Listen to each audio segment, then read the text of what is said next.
Olá, participantes dos seminários, dos encontros da Aberj no campo de economia, planejamento organizacional. É uma satisfação estar com vocês. Eu sou o professor Istvan Kastner e desejo trocar um conjunto de ideias também, porque sempre abrimos aqui para as vossas perguntas, vossas questões, vossas indagações, o questionamento que leva a uma visão analítica crítica, a uma troca de boas ideias. O papel da Aberj é o de agir em prol da sociedade e a favor sempre do importantíssimo mercado bancário e de capitais. O nosso tema hoje é associado ao Banco Central e a diversas instituições. O que nós temos visto no momento é a existência de uma nação altamente perturbada, sumamente instável em diversos campos, em especial no político, social e econômico. Basta dizer que, ao longo destes dias, todos os brasileiros, espantados, surpresos ou até muito bem informados, não deixaram de debater os horrores havidos em função de uma série de ações mais do que justificáveis pela polícia do estado do Rio de Janeiro para ir atacando o narcotráfico e o verdadeiro terrorismo que se instalou em inúmeras subhabitações e comunidades do município do Rio de Janeiro, em especial no Alemão, na Penha e tantos outros lugares. Mas isso, de certa maneira, também tem muitas implicações e muito a ver com as atividades institucionais e de um banco central, de uma autoridade monetária, e extrapola muitas vezes as suas funções. Então, desse ponto de vista, vale a pena nós pensarmos e meditarmos um pouquinho a respeito. No fundo, é muito importante que a gente tenha a percepção de que é vital que haja famílias bem organizadas, bem planejadas, com planejamento familiar, planejamento educacional, que carecem demais no nosso país, que conseguem se inserir pacífica e ordenadamente em comunidades, e nestas havendo organizações de todo tipo, desde escolas, hospitais, comércio, indústria, ações de agricultura, quanto mais vamos saindo para as periferias das cidades, chegando nas áreas rurais mesmo, criar com isso elos que dão conta para a formação de organizações. Agora, não é suficiente dispor delas, é necessário que essas organizações também não apenas se falem, mas sirvam como que de um elo e de uma cadeia que vai se ajustar melhor e repassar informações para aqueles que podem criar políticas públicas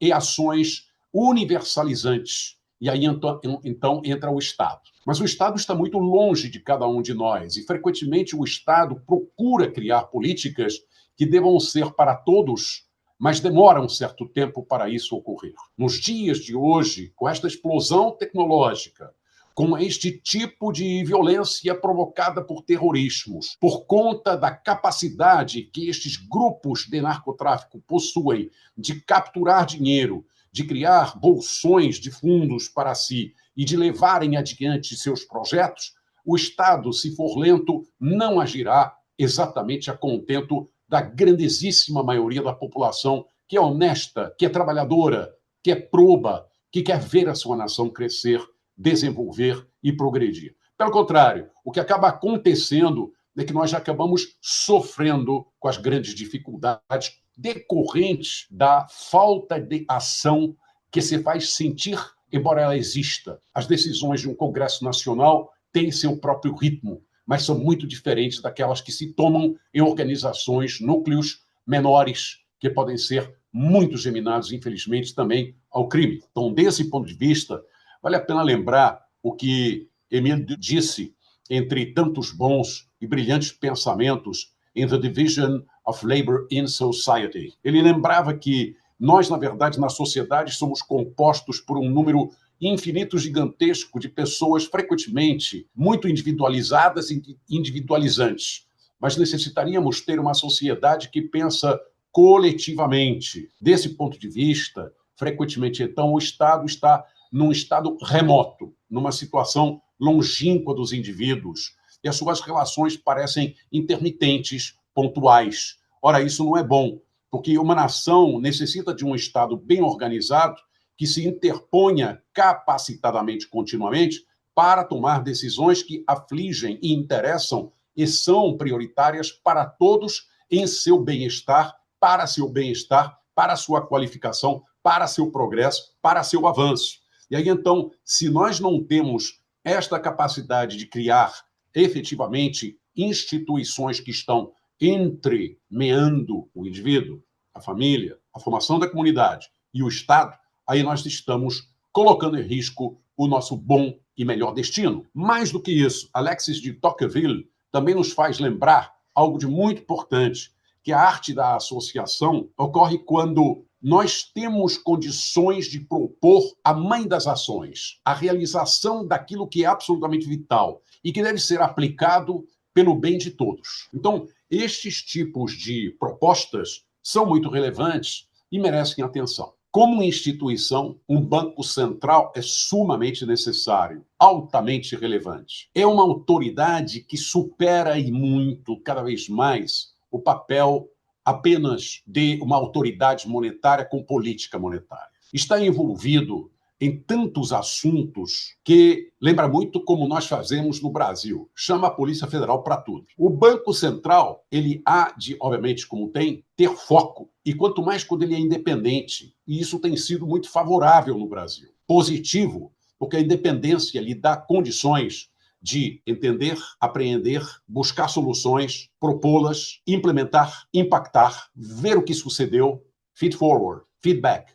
E aí visualizar de que forma pode fazer com que a máquina motriz desse Banco Central funcione. Um Banco Central, se você olhar do ponto de vista tradicional, possui uma série de funções. No fundo, a gente poderia dizer assim, pelo menos estas são as principais funções de um Banco Central dentro do ambiente que se criou deste mundo hipermercantilista com uma nova visão imperialista, fundeado em choques econômicos como tarifaços à la Trump e ação módica, mas com enorme agressividade comercial de uma China, em face de guerras da Rússia conquistadora sobre a Ucrânia e um monte de outros ex-países que pertenciam à União Soviética. O que nós podemos visualizar ali é que o Banco Central tem várias funções representativas, mas que elas também hão de ser moldadas à luz da modernidade, do momento e do futuro. O Banco Central, para a gente ter essa ideia bem clara, é o banco dos bancos. Comanda todos os bancos, necessita orientá-los,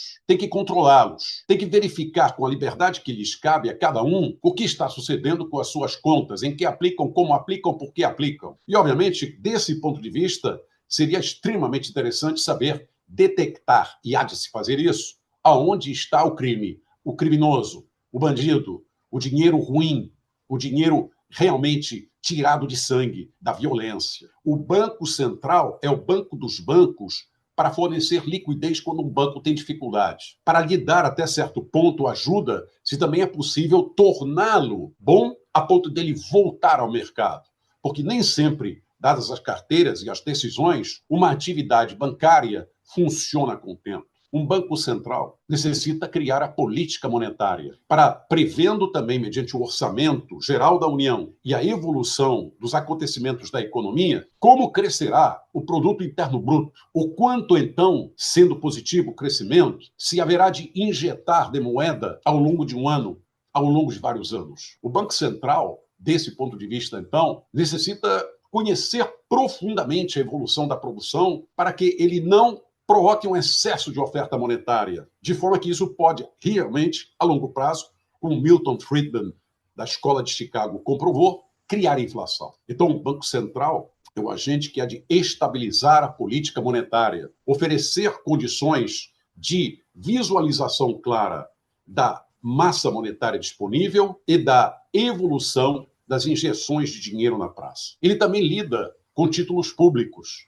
Portanto, ele é o agente da Secretaria do Tesouro Nacional. O Banco Central tem um papel fundamental desse ponto de vista, o de poder avisar os diversos bancos de que poderá colocar na praça uma certa quantidade de títulos, notas do Tesouro Nacional, letras do Tesouro Nacional, no passado obrigações do Tesouro Nacional e outras, que, no fundo, significam o giro da dívida pública. E, obviamente, um Estado como o brasileiro, que tem uma dívida pública gigantesca, que chega a mais de 78% do PIB, isso daí em outubro de 2025, tem que administrar a evolução dessa dívida, porque se ela for grande demais, sugar dinheiro demais da praça, eleva a taxa de juros.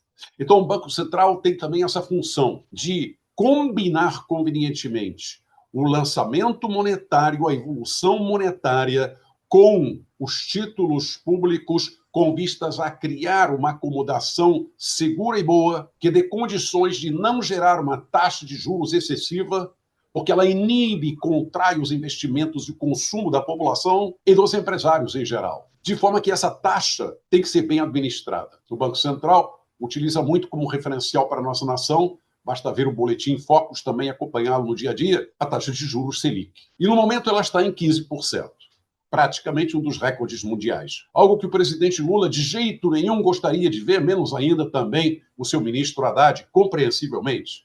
E que, sem dúvida alguma, o presidente Galipo procura também ver como uma taxa insidiosamente provocativa contra a evolução econômica, que já nos leva também para indicadores de deflação, de inflação até negativa, e de redução da taxa de crescimento da economia, lá no seu 1,2%, 1,5%, mas de qualquer maneira é uma mediocridade só. Cabe ainda assim ao Banco Central lutar pela manutenção de taxas de juros cabíveis, porque existe sempre no seu papel a luta contra a inflação. Então, o Banco Central é mais do que meramente o monitor do acompanhamento das massas monetárias, da base monetária. Ele é aquele elemento que, combatendo convenientemente a inflação na medida que ele pode, tem condições de criar estabilidade na moeda e manter com isso o poder aquisitivo da própria. E se o poder aquisitivo da moeda é bom e é significativo, aí nós temos também condições de evitar problemas de depauperamento das poupanças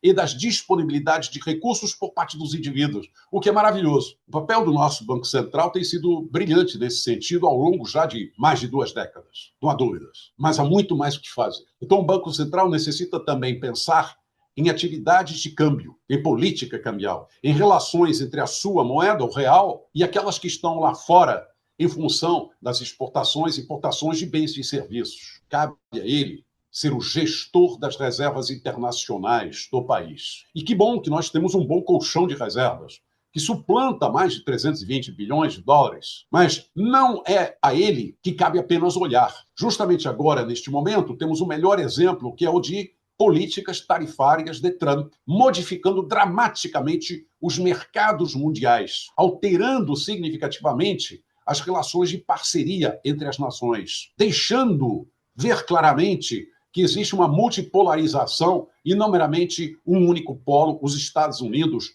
no mercado mundial. O eixo asiático está dominando. Então, cabe ao Banco Central agir com uma visão internacional também para poder melhor trabalhar, agir e propor medidas adequadas que permitam também fazer com que o balanço de pagamentos se estabilize e a gente não vá cair em dívidas, em moratórias e outros que tais. Que bom que neste momento, infelizmente, dada também a grande turbulência mundial, nós estamos vendo que ingressam capitais no Brasil.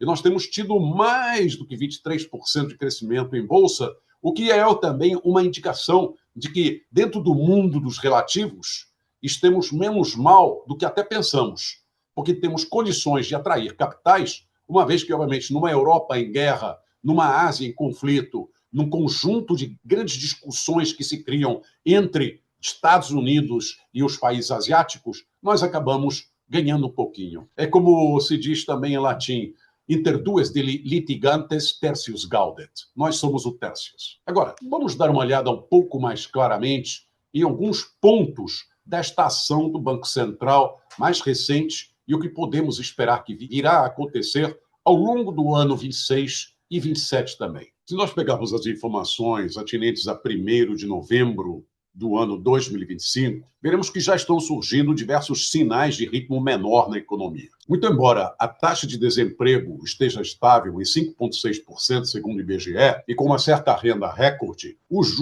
a taxa de juros, continua muito elevada e provavelmente por conta das definições do Copom, do Comitê de Política Monetária, do Banco Central, nós visualizaremos essas taxas ainda, pelo menos pelo primeiro trimestre de 2026, como muito elevadas. 15%, 14% são taxas realmente caninas, terríveis, assassinas, porque elas não apenas inibem o consumo no crédito, elas esfacelam também as capacidades de pagamento para certas compras vitais que modulam melhor e mais a longo prazo e com bom funding e fundamento a economia brasileira. Me refiro a créditos imobiliários. Eles podem ser disponibilizados na Caixa Econômica Federal, mas eles também têm tudo a ver com todo o sistema bancário. Então, taxas de juros muito altas acabam tornando o assalariado menos capacitado de pagar essas diversas prestações vinculadas às contas imobiliárias. Então, é preciso tomar muito cuidado nesse sentido, né? Então, o que nós podemos notar é que, acreditando-se no que o Banco Central tem proposto, nós vamos ter que conviver com taxas de juros elevadas por vários meses ainda pela frente, que alimentarão a dívida pública.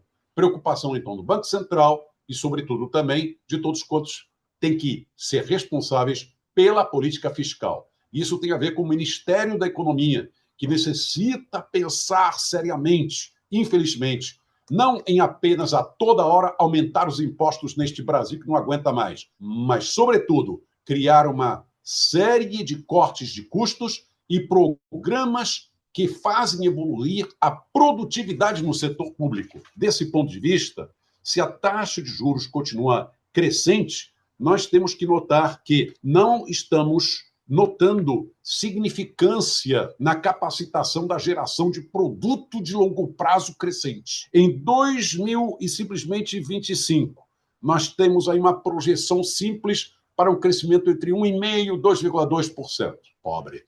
2026, 1,8% de crescimento. 2027, 1,9%. Olha, se você não faz o dever de casa, você tampouco pode esperar prêmio. Se você não faz direito ao teu trabalho, então você, obviamente, não pode imaginar que lá na frente você poderá ter lauréis. E é o que está sucedendo. Em certas ocasiões, a gente tem que pensar o que vale mais. Sacrifício de curto prazo significativo com bons encaminhamentos para médio e longo prazo, ou deixa para lá e vai acontecendo, empurra com a barriga em cima do balcão e da praça, e depois a gente vê o que vai acontecer. Bom, se explodir lá na frente essa dívida pública e a incapacidade de pagar for levando cada vez mais a outros tipos de impostos adicionais, não apenas o sistema se esgota, como ele perde credibilidade, e aí essas instituições que necessitam ser sérias podem ser postas em xeque. Então, a credibilidade institucional também é posta em questão numa governança como a atual. O que pesa na decisão de um banco central é efetivamente essa capacidade de evitar uma inflação, de gerar um câmbio estável, de fazer com que haja um crescimento que permita a evolução da economia de forma significativa. E quando você tem um IPCA que, como no mês de agosto, tinha despencado para 0,11% e que era puxado por custos significativos da energia elétrica, dos alimentos, de combustíveis, mas que agora novamente vai mudando quanto mais porque está havendo uma seca nacional significativa e temos cada vez menos água, logo o preço da energia elétrica também vai disparar e vai subir de novo, vamos ficar lá naquela faixa vermelha. Nós temos que ter esta percepção de que os assuntos se falam e um banco central não pode somente agir em cima de uma ou duas variáveis. Ele necessita interagir para compreender melhor o que outras áreas, outros ministérios estão fazendo, convenientemente, espera-se, para poder combater essas inflações que virão aí. Então, novamente, isto daqui nos leva a temáticas as mais variadas possíveis, porque nosso país também está passando por efeitos provocados por mudanças em todas as áreas. Uma das áreas que mais está, neste momento, implicando em compreensão é de ataques cibernéticos e mudanças tecnológicas em programação computacional, em atividades de programação em inteligência artificial. Embora se tenha anunciado a necessidade de gerarem-se convenientes medidas para evitar todo tipo de problema com hackers, com piratas cibernéticos, com grupos bandidos que fazem entradas nas contas correntes das pessoas. O fato é que existe como que um avanço muito grande do crime organizado computacional e isso afeta as contas bancárias, os fundos de investimento, as transmissões de capitais. Então, um novo grande papel do Banco Central tem sido de adotar medidas de segurança gerais, dispor de um plano estratégico de segurança para evitar que o dinheiro, o capital, parta ao exterior, funcione como um elemento que desagrega a economia, desmonta e cria instabilidade junto aos investidores. Por isso, a autoridade monetária necessita pensar cada vez mais em quais são aqueles que estruturaram-se para o crime e de que forma agem e como procuram trabalhar. E isso envolve também trabalhos com o Ministério Público. Então, é de se esperar que se ataque com firmeza a lavagem digital. São muito importantes as fintechs porque elas modernizam o mercado. São muito relevantes as fintechs porque elas puxam os bancos tradicionais para a mudança, porque elas lidam com um intrapreneurship que necessita ser reforçado na rede bancária varejista de atacado, junto aos bancos de investimento e desenvolvimento. Mas isso não é suficiente quando você tem uma série de elementos que levam a movimentos impressionantes de capital. Fintechs movimentaram 28 bilhões de reais de facções criminosas em 6 anos, segundo diversas investigações das autoridades.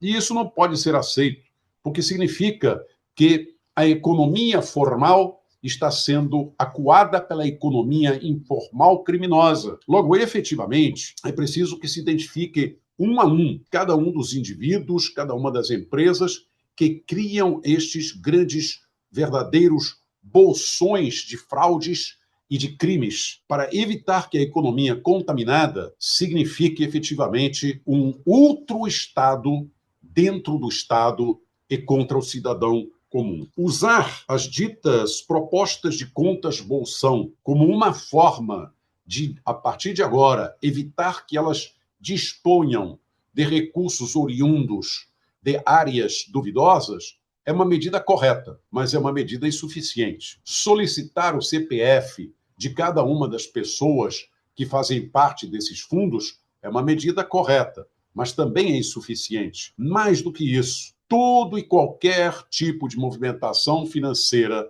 oriunda de toda e qualquer localização, necessitaria ter a posição clara de nome, de remitente, de beneficiário, de justificativa a partir de um valor maior.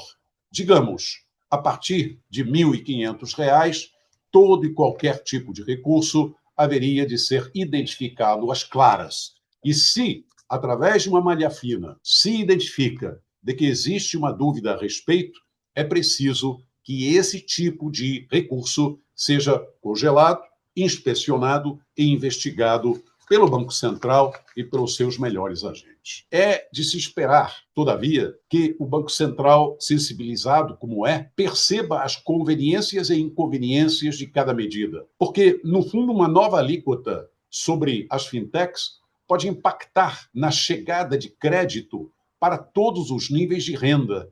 E, com isso, pode afetar políticas imobiliárias, políticas de crédito para a compra da linha branca de eletrodomésticos e outros que tais. Como consequência, cada uma das associações, confederações, organizações que está afeita ao entendimento do seu próprio setor pode certamente trabalhar com o Banco Central uma medida que tenha condições de viabilizar convenientemente e acomodar os interesses bilaterais e multilaterais.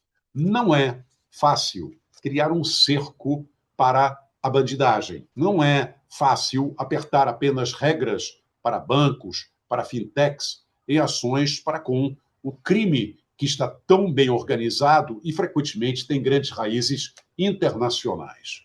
Então, desse ponto de vista, cabe sim ao Banco Central, como ele possui grandes elos com o Banco Central Europeu, Fed nos Estados Unidos e tantos outros, tantos órgãos internacionais, conhecer as medidas que estão sendo realizadas. Por isso, há mais uma função fundamental no Banco Central, que é o de gerar pesquisa, criar artigos, enviar seus excelentes técnicos ao exterior para que eles possam capturar as tecnologias internacionais de ponta e aplicá-las imediatamente, quando possível, convenientemente, bem negociadas internamente no país, para todos os efeitos, coibindo novamente estas ações tão destrutivas que estamos vivendo. Desse ponto de vista, então, cabe também sempre atuarmos em prol da busca de um apoio social a esta instituição.